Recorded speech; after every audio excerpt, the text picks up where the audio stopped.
kita dari jenbung wakul kakang harap pojayi mereka udah bisa mati karepun kakang ora gadang bunga mati selawase kakang oh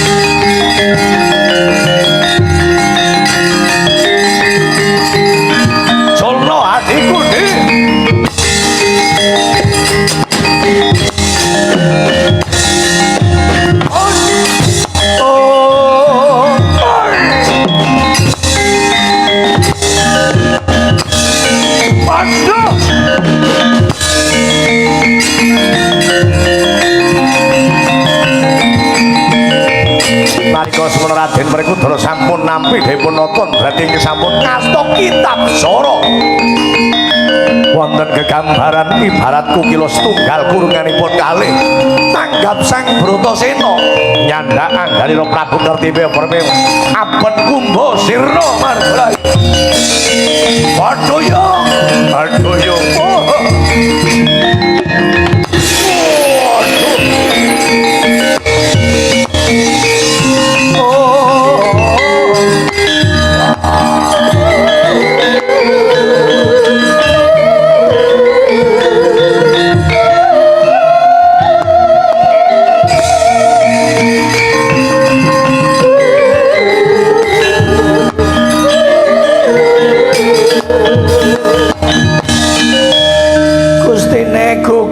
peperangan Kang Togo pecah mustakane sigar merapat didukumbo ya ta temenan kok kena ngaring kene mulane angger wong menungsan duwe kesekten ora kena nggo sombong nyombong-nyombongi apa ya Gop wong urip ora kena sombong wong angger sombong biasane kaya ki rumangsa ora ana sing wani mulane nganti tumindak adigang adigung adiguna adigang lakune ngidang ngendelna playune banter adigung lakune gajah ngendelna krosane adiguna lakune ngulang ngendelna mandine ora kena menungsa ki ora ana menungsa sempurna sendhure langit isih ana langit sendhure wong pinter ana sing luwih pinter sendhure wong sekti isih ana sing lebih sakti najan Werkudara ora bisa mateni ning wong Werkudara duwe dulur lanang Kresna dagangan pusat iya Kresna tuli dewa ya ta wong dewane medun ya ayem pokoknya apa bae anggere bisa nang Kresna jan beres jane cekelane Kresna apa kitab Soro kitab apa? Kitab Soro mulia nang ndi nalikane ana lakon Kresna tapa mambang Kresna nggayu kitab Soro isining kitab Soro kuwi perang Bratayuda pengapesane mungsuh nang kono dicateti kaya primbon ya kok ngungkuli primbon yang ngerti lah kaya bental jemur ada makna kaya tuli ngwetang-etung wong jodohan umpamane Wiwin wetone Setu Wage Immanuel Jemua Wage Jemua Nenem Wage papat 10 Setu Wage Setu Sanga Wage papat 13 karo 10 dijumlah 23 terus dibagi 5 Sri Lunggu Dunya Larapati Sri Lunggu Dunya Larapati Sri Lunggu Dunya Larapati tiba dunya oh tiba dunya yo iya umpamanya terus jodohan kan dilalah dunyane kumpul dilalah iya ning ketone sugih sing wedon bisane wetone dhuwur sing wedon mangane siki arep tuku mobil asal melu rombongan kene ora usah tahun-tahunan apa maning plat R kepenak akeh sing padha mikirna kepenak asal melu ngene 3 bulan bae sekelas sinden kuwi gelis tuku mobil. Lah sing lanang sih ya mumet montore betotoke ambrol. Mulane nyongo dodari.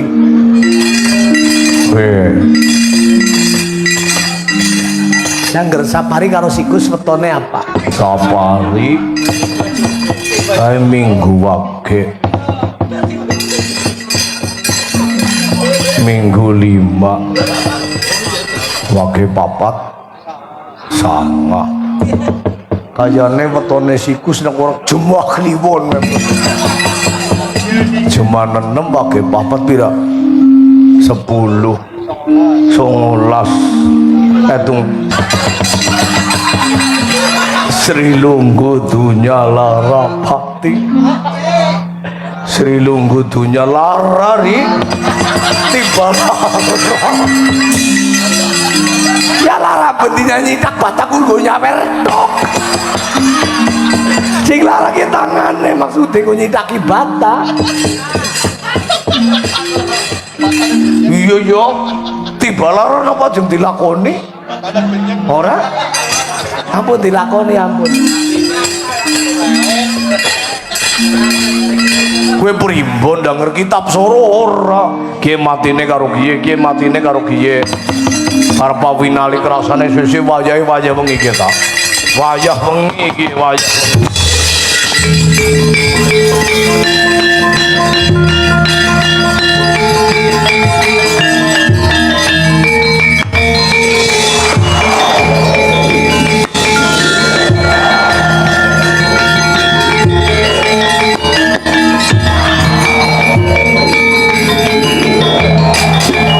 Gom najan iki wayah wengi malah kebeneran Gom kejaba engke kaya mengkono prajurit saka Hupaliwa akeh kang padha ngasohake salira aku tak nunggang gajah maju ing wadaning peperangan pangapunten Gusti Bratayuda niku enten peraturan. Ana paugeran kepiye, Gum? Menawi wanci dalu sing sami perang kan sami leren. Sing leren yo leren. Sing awake saweh padha leren. Ning malah tumrap aku mumpung banyu wengi iki tumrap aku mumpung banyu wengi iki kebeneran. Gum, akeh kang padha lena, akeh kang padha limpi. Tak nunggang gajah balane wong pendho sing padha ngasuhake salira idak-idak nganggo gajah kok ya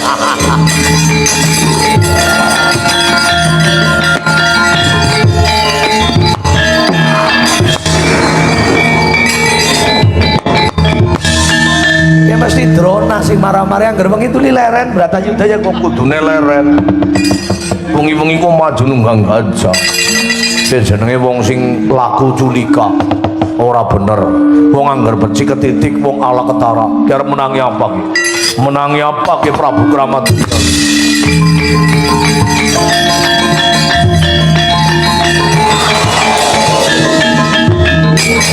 sacarita Prabu Kramadegya klebet siswane danyu anggone kenatu lapor nang negari Samudran nitih dipanggo gajah Estitama Sinasa wanci dalu pageranipun peperangan terdadipun kendlaken mancing peperangan barang ampun kata prajurit ingkang sami gugur madaning peperangan ana gajah ngamuk ana gajah ngamuk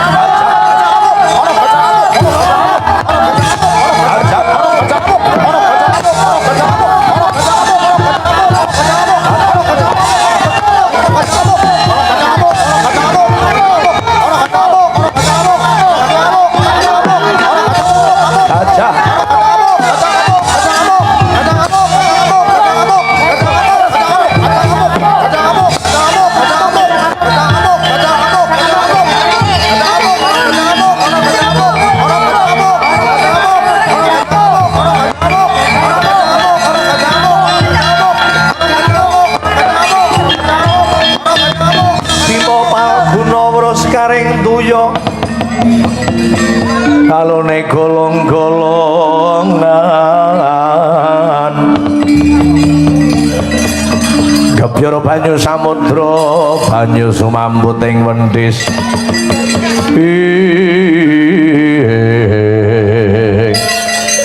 Dimas Werkudara wah wayah wengi ana sing pati ngemprong-ngemprong kaya singa Barapati glembur suarane ngopo suarane prajurit padha alok yen ana gajah ngamuk gajah ngamuk gajah ngamuk gajah ngamuk gajah ngamuk ana gajah ngamuk gajah ngamuk gajah ngamuk sapa sing dadi petindi ora Pangling Prabu Krama Degya sapa gawe nganggo wong nandur munduh sing jalari kono aku ora kepetak sabete nganggo godo rujak polo mangkono sena sabet nganggo godo rujak polo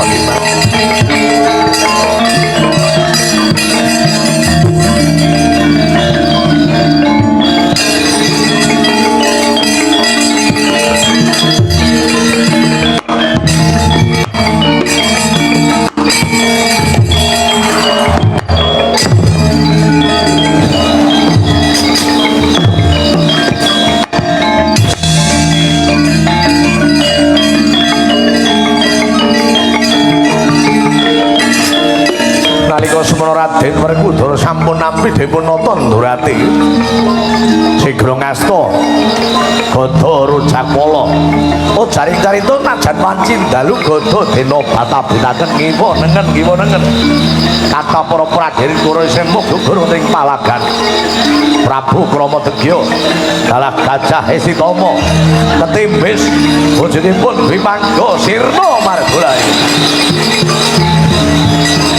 Werkudara ngamuk Werkudara ngamuk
mangongkon ganduan remang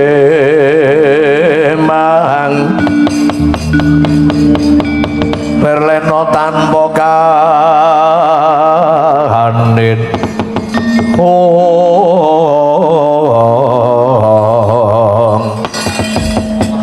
Nadyan aku mundi dawe Kanjeng Rama yen to Bambang Swatama kuwi mau mung diparengake nonton peperangan.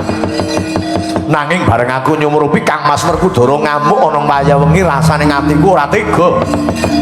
Akeh para korban kang padha gugur madaning peperangan nganti Gajah Estitama mati dening Kang Mas Werkudara. Prabu Krama Degya ya gugur. Kakang Permeo, Kakang Kertipeo kabeh padha gugur. He Kang Mas lakon tak sambet pedang mumpung wayah wengi mati dening aku Kakang Mas.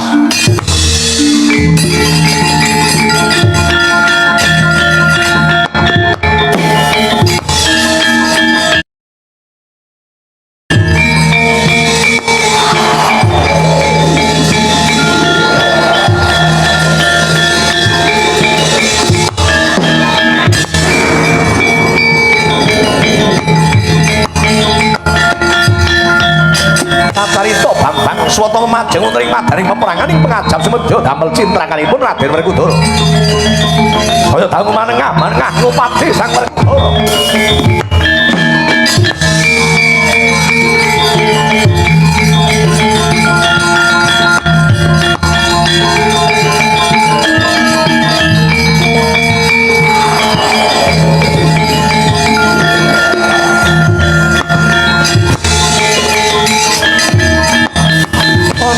Dwayu kang sulistyaning warna yen ngendi kowe semung gegit lati lepeng netra lir singa molat sasolahe milangeni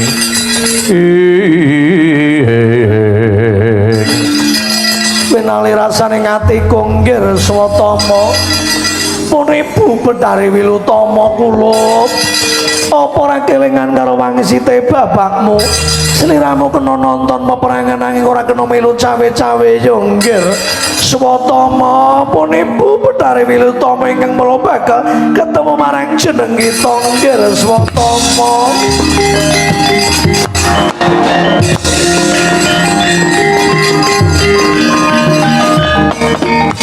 Ana cahya mencor wonten dirgantor nggih cahyanipun Betari Wilutama. Jaring carita Betari Wilutama nenggih ibune Bambang Haswatama kagyat dupe Sang Swatama nyumurupi wonten widodari kang mencara. Mandeka kula mandeka Swatama.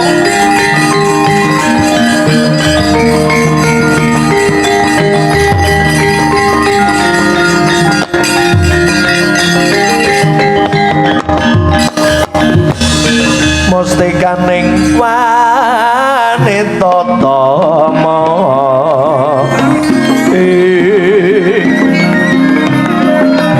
legane ngendi asine ramtoya amarta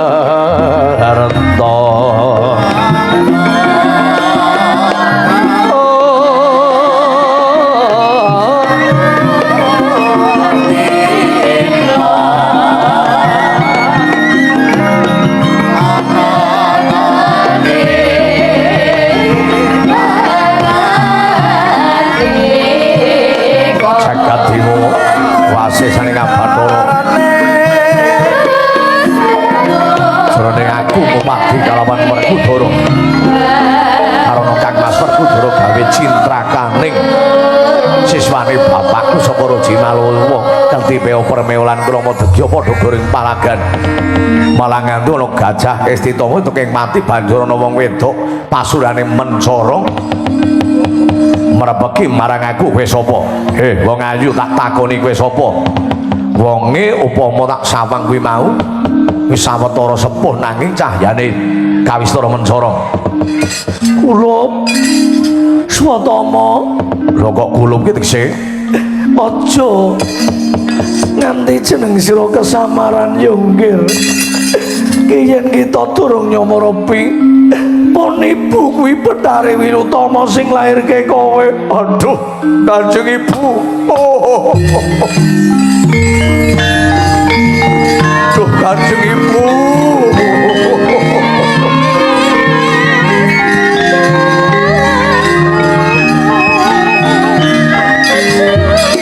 Boten nyono duh Kanjeng Ibu dene paduka menika sesembahan kula. Menapa atur mlaku ibu muga nglairake marang jeneng kita Kirswatama. Wiwit kunjung ngantos gelung. Lembe menika kula menika saged sapajagong catur netra kaliyan wanita ingkang nglairaken jiwa raga kula duh Kanjeng Ibu. Sembah kula konjuk Ibu.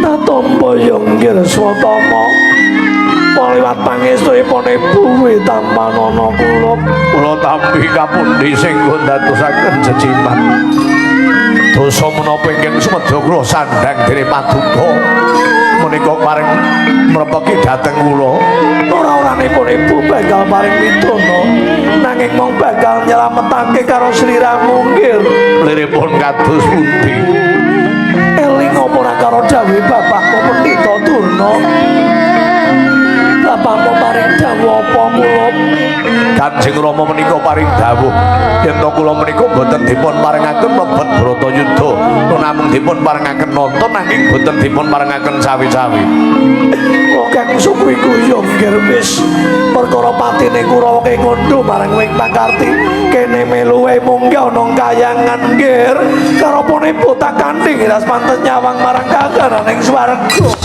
suwawi kula dheraken duh Kanjeng Ibu.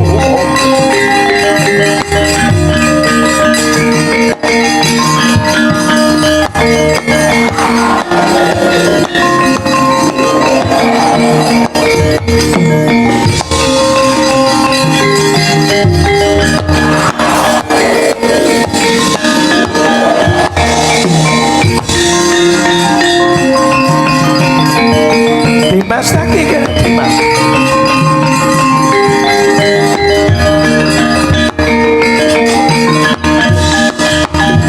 Tresnara megating cakranira ginadul Sekar Wijaya Kesuma ngelingono ajinira sang Gunung Ranggana dayaning Triwikrama pamletraning asta pindha Sarya Gangkara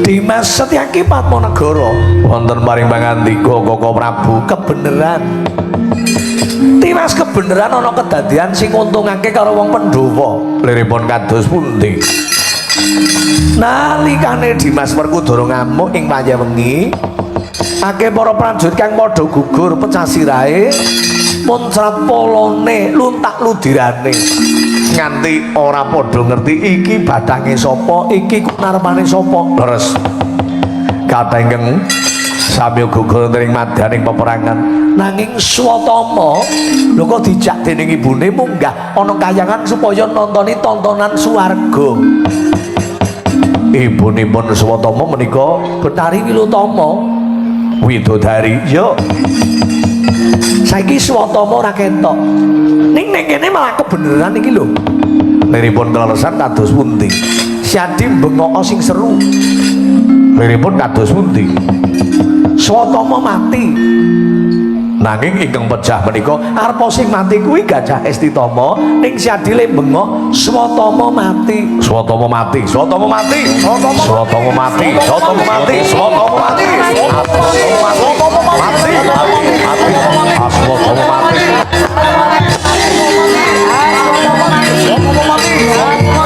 Swatama mati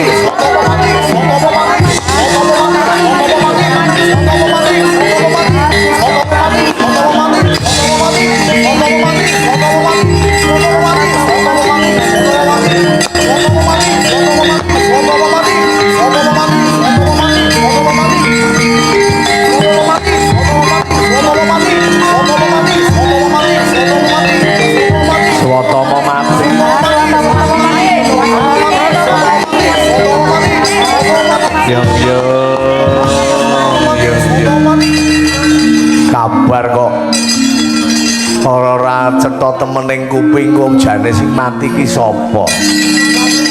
Monggo kunarpaning para prajurit pirang-pirang. Estitomo mati, Aswatama mati. Estitomo, Aswatama. Estitomo. Iring kono ngandharake sing mati Estitomo. Ning nek iring kono kuwi lho kok Aswatama nang tak goleki Aswatama ya ora ketemu. Jane sing mati sapa? Apa Estitomo? Apa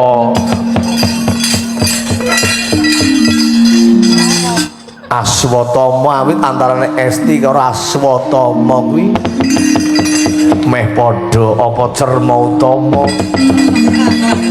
Kabeh ana momom apa Atma?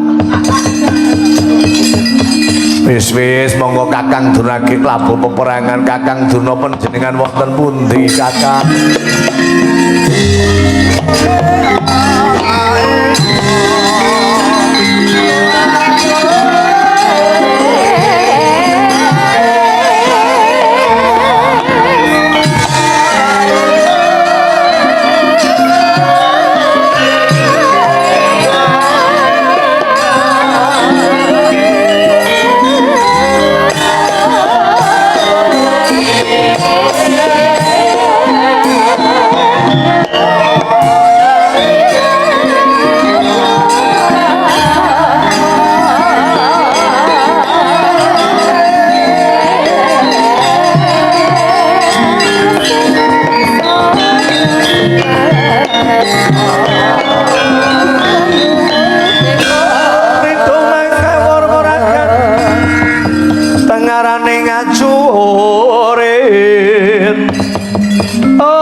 Kaya butul-butul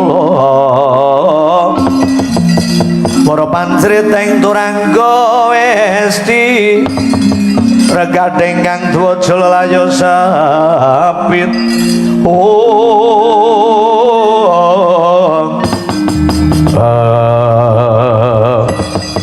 lole calon mertuaku burung iki Kakang Kakang Prabu Dastarasring Pancala, Kakang Sucitra. Ana apa Yayi Durna? Biyen par dadi mertuaku ora sida. Jane ngono antarane aku kalawan Sri Kandi tir padha irenge sir pada senenge. Ning kebangetan Kakang Prabu kuwi apot karo Janaka nganti tekan seprene aku ora palakrama mung kelingan karo Sri. Kelingan karo Sri Kandi nek Pendhita Durna randhep karo Sri Kandi. Lole. Arep nganti ompong tetep ngenteni Sri Kandi. Seliyane Sri Kandi ora dadi. Mbok menawa dudu jodoh Yayi. Gari sing urip Sri Kandi kudu ngabekti kalawan Janaka. Gandeng iki Bratayuda ning kene wis ora ana calon maratuwa anane kowe mungsuhku, aku mungsuhmu. Nah, bener. Aku mbelani wong Kurawa, kowe mbelani wong Pandhawa, sapa mbelani Pandhawa dadi mungsuhe Kurawa? Sapa mbelani wong Kurawa dadi mungsuhe para Pandhawa? Sapa mengkari Kedhika Lena? Sapa Lena margane Jiraka? Belani marang wong Kurawa tanding kuwi.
duduk manyar-manyar manuk prit katil buta iki sadha Kakang Prabu Darapada.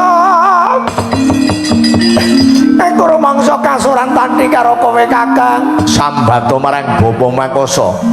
Temung kula marang Ibu Pertiwi Durna, Durna ora biyen ora saiki.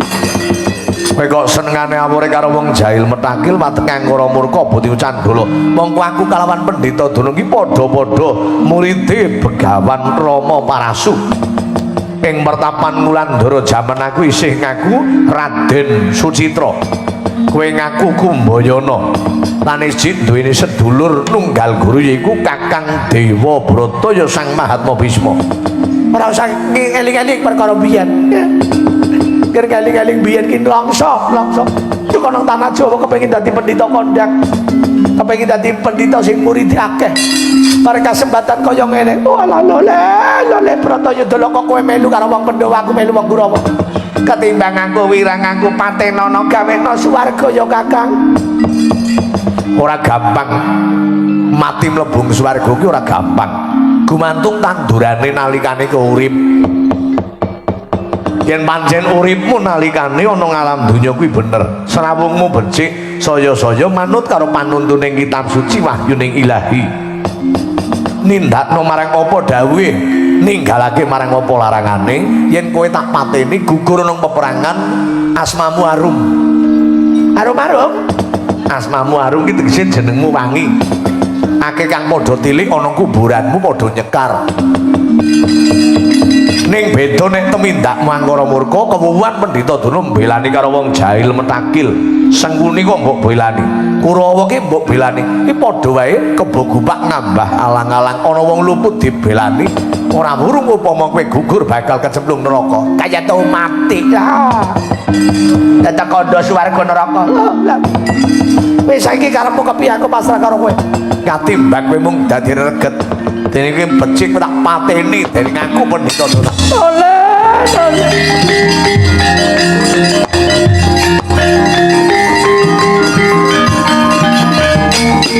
Kacarita ngantos kinempit angganipun Danyuang Durna mboten saged mobah, mboten saged ngalisi awit antawisipun Drupada lan Pendhita rumiyin nunggal guru padha-padha muride Begawan Rama Parasu. Jamane isih ngaku Kumbayana lan Raden Sucitra. Nanging bawaning perang mungsuh kalian kadang pribadi rada tega rada ora tega. Saya dangu huwal gegemane Sang Prabu Darapada ngantos lenanipun Pendhita Durna ngasta pusaka Cis Jalakunang tonjokaken wonten ing dadanira Prabu Darapada sirna margola. Lole. Ayo sambato. Podo yo.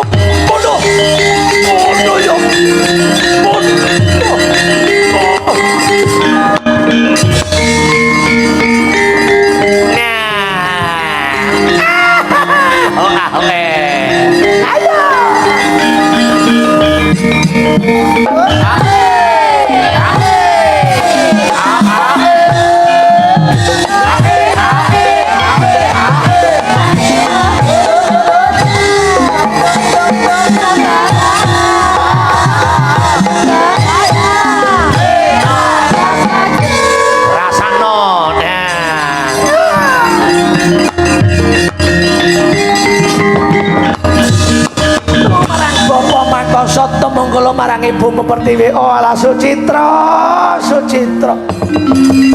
Arep wong pinter tanpa guru sekti tanpa ngaji Gusti ora ngijabahi karo kowe. Dadak ndongeng swarga neraka karo Pendhita Durna. Aku barang sing kena dilakoni karo sing ora kena dilakoni jane aku wis ngerti. Barang luput aku ya ngerti. Barang sing bener aku ya ngerti. Lah wong tunggal guru ning katane kowe dadak ngandani karo aku bareng kaya mengono aku etok-etok kalah ning bareng aku nyekel karo pusaka Cis Jalakunang. Lole. Kakang Sucitra keng mati ayo amamuk sorak merata jaya merata Sucitra gugur dening Pendhita Durna gugur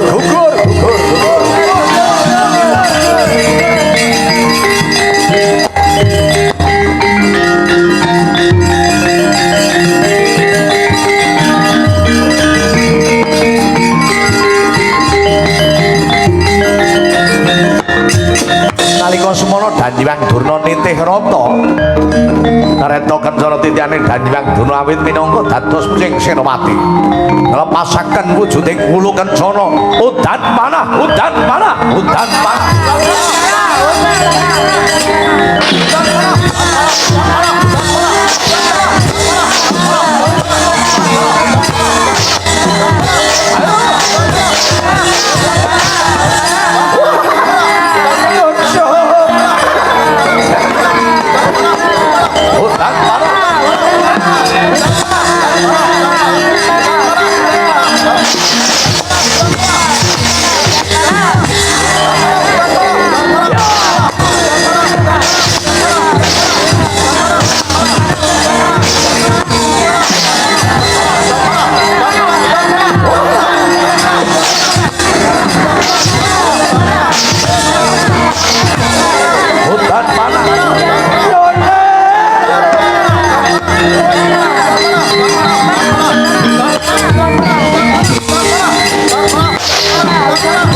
Lintang kumadap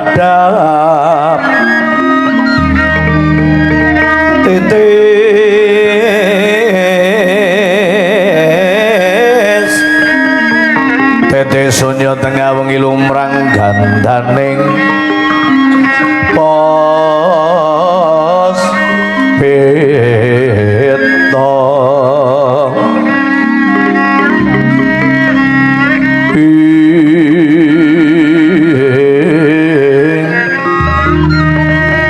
karangganing pojang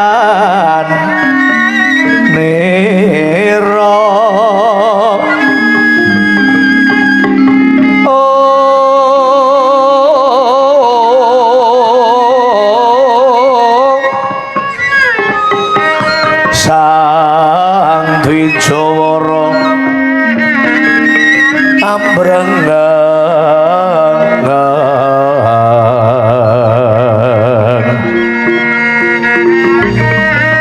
ler suaraning madu bronto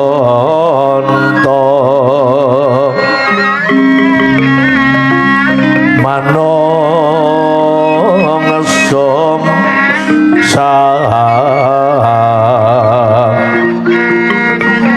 manungsom sarining kembang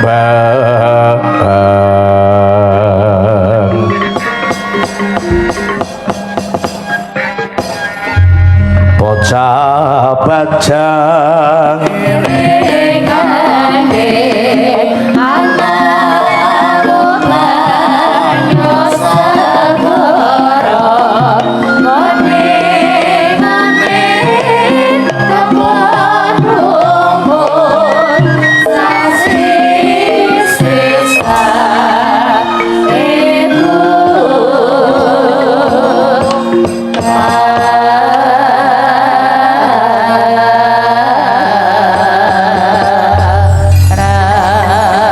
Sareping pangarga gumandring wengi jroning wengi dering wonten ingkang kacarita.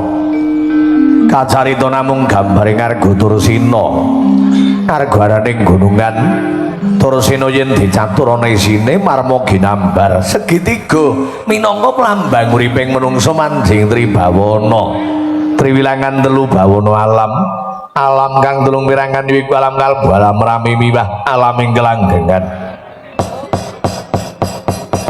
Alam kalbu alaming puneng jebing bayi kinandut jrogo garabaning biyung sempurnane 9 wulan 10 dina. Alam rami uriping menungsa ngerca padha kang ngendikane para yunasis bebasan kaya wong kang mampir ngombe ning alaming kelanggengan sukukan raga sampun pinisah nirana dadi ana sawisana mulih mring asale ora ana. Poceng gunano gambar kembang pon swarna kembang gandane wangi ponso 5 warna rupa menungsa kang gawe luhur asmane ngerti marang sembah kang limang perkara bangsa kita kagungan paugeran Pancasila dawuh agama suci salat sedina sungi 5 wektu kang minangka kewajiban sarta cagak ing agama. Ana gambar kayu kastubari pangepapat godhonge sanga ngadegi jejeg pangepapat wetan ngidul klonan lor wadage menungso kedunungan nafsir patang perkara bumi geni banyu angin sayu abang ireng putih kuning cara sedulur papate menungso supiah amarah kaluamah lan mutmainah. Godhonge sanga uriping menungso kapurba wiwara sang perkara parandene kayun ngadegi jejeg piwelinge wong kunarep lindhu sedina kaping 7 aja padha lali gandolan waton yaiku waton urip ingkang nganggo dasar bener bejo bejane wong kang lali isih bejo wong kang eling lan waspada yen yuwana yen lena kena.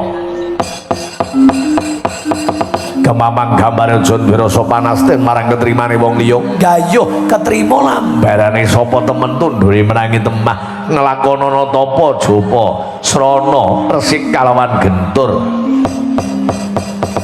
Ana gambar manuk ora bisa kang marati renggani nengganan samat sinamat dan daya dinayat tapa slira dipun agem dijiwit rasa lara aja seneng nyiwit marang liyan. Ana gambar lutung jaman kula pancen padha sugih petang petung dinane 7 rang kepi 5 sasurlas taun 8 windri 4 dina 7 petungane Senin 4 Selasa 3 Rebo 7 Kemis 8 Jumat 6 Setu 9 Minggu 5 rang keping dina manis paing pon wage kliwon manis 5 paing 9 pon 7 wage 4 kliwon 8 Sasiro lasuro sapan mulut badan mulut Jumadil awal Jumadil akhir jam saban poso sawal dulkaidah besar ton 8 ton alif ton he ton jim awal ton j ton dal ton b ton wawu lan ton jim akhir windure 4 windu adi windu kuntara windu sengara lan windu sancaya ana gambar macan mapan ana ngiringi wa gegambarane wong pinter kang iwake marang kepinterane nalisir mring paugering bener nalisir mring paugering negara ya nalisir mring paugeраning agama keboginan barono ngiring tengen gambarane wong bodho temindake becik rame ing gawe seping pamrih nrimo ing mandum tur tanpa ndarep liwat kadigang adigung adiguna adigang lakuning ngidang ngendelake playune banter adigung lakuning gajah ngendelake marang krasane adiguna lakuning kula ngendelake marang sembure mandi nanging eling uriping menungsa kang gonati pilali owah kalawan gengsir nyokro manggelingan Pendra sundul langit menungsa duwe lali sekura pasang gaman menungsa duwe pangapesan kasampuran moh kagungane Gusti kang moh wagung yaiku Gusti kang murang sinembah sagunging jalma kang tumitah ing mercapada ana gambar gedhong suwung wong mati mlebu nang kubur bondo donya ora bakal ginawa derajat pangkat ora kanggo syarat apa Mori putih amal soleh sarta budi pangkat luhur kang migunani tumrap bebrayan agung kiwatering gunan gambar buta lara cinggara bala poto yen sara malaikat mungkar kal nanging nunggu sang kubur takone sapa pangeranmu agamamu sapa nabimu apa kitab lan sapa sedulurmu takone malaikat ora iso jawab sabet godo karo mung swalang-walang nanging yen ditakoni malaikat iso jawab slamet uripun ngakubur winari ing kono kekayon ana gambar abang pasupune gambar abang durung bisa ngendhali marang mubalik nafsu ing kono cemplung marang juranging kasengsaran gajah mati ninggal gading macan mati ninggal welulang menungso mati kudu ninggal jeneng sing apik jeneng elek baik sasan rokot banding goro-goro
Biru garap calungan pamundutan dari Ibu Karin Astuti.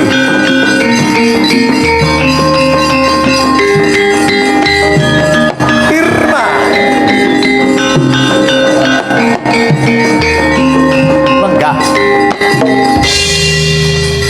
kadetas ma aku nyawang selendang biru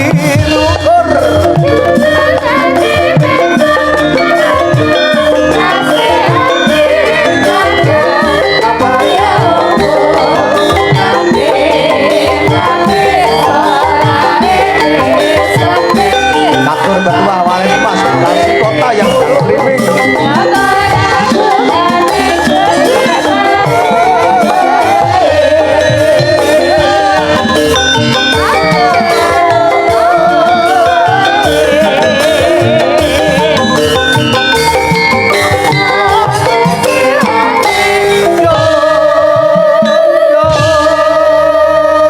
ojo selak marang janji mbak selendang biru nih ayo hanya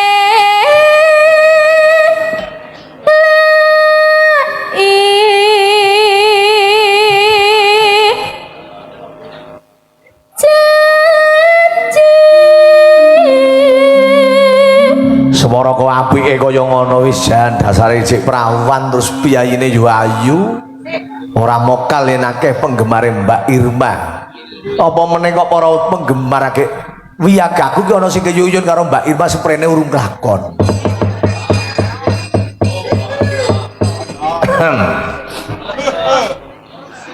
selendang biru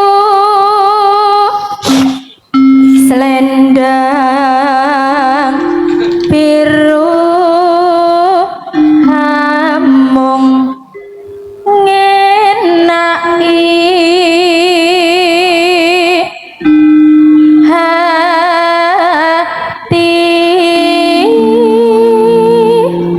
Sinoso wonten mriki ning live streaming niku kathah lho Mbak. nggih Dipun periksani kalian Ibu Karin Astuti saking Walet Mas ingkang badhe nimbali benjang tanggal 7 November. nggih Kintu salamipun katur Bapak Ketua Walet Mas Bekasi Kota Bapak Rusmanto. Ugi kintu salam kagem seluruh warga besar Walet Mas Jabodetabek di Bandung, wabil khusus Korwil Bogoraya. Ugi kintu salam katur ketum Iwak Pusat Bapak Jenderal Ibnu Darmawan ugi kagem Bapak